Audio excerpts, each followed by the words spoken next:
You mentioned the person of compute. How do we build a human for $20 million? Oh, it's a lot cheaper now. It's a lot cheaper now.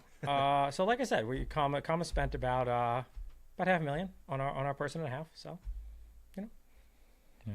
What are some of the numbers people should think of when they compare compute to like people? So GPT-4 was 100 person years of training. That's more like on the time scale. 20 petaflops is one person. I think you right now the math was that for the price of the most expensive thing we built, which is the International Space Station, we could build one Tampa of one Tampa of compute, which is 400,000 people. Currency of measurement.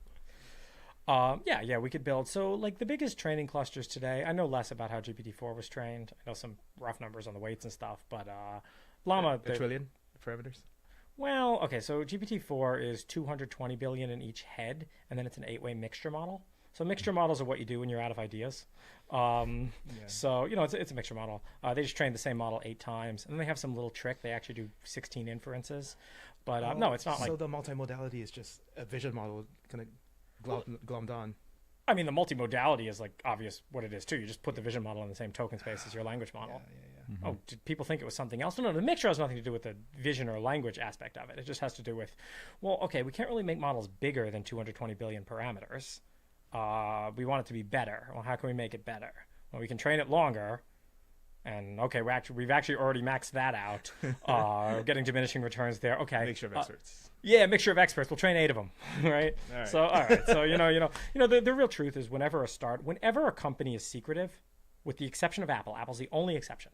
Whenever a company is secretive, it's because they're hiding something that's not that cool. Yeah. And people have this wrong idea over and over again that they think they're hiding it because it's really cool. It must be amazing. It's a trillion parameters.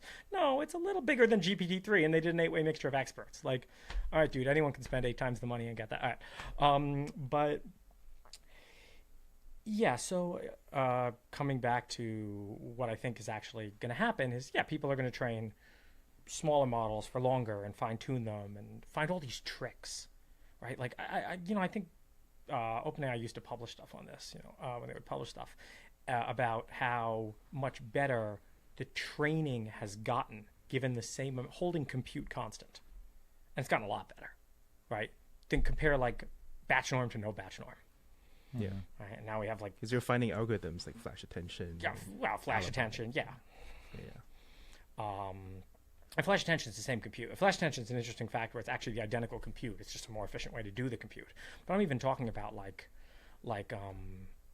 look at the new embeddings people are using. Right? They used to use these like boring old embeddings. Now like Llama uses that complex one, and others like Alibi. I'm not up to date on all the latest stuff, but those tricks give you so much.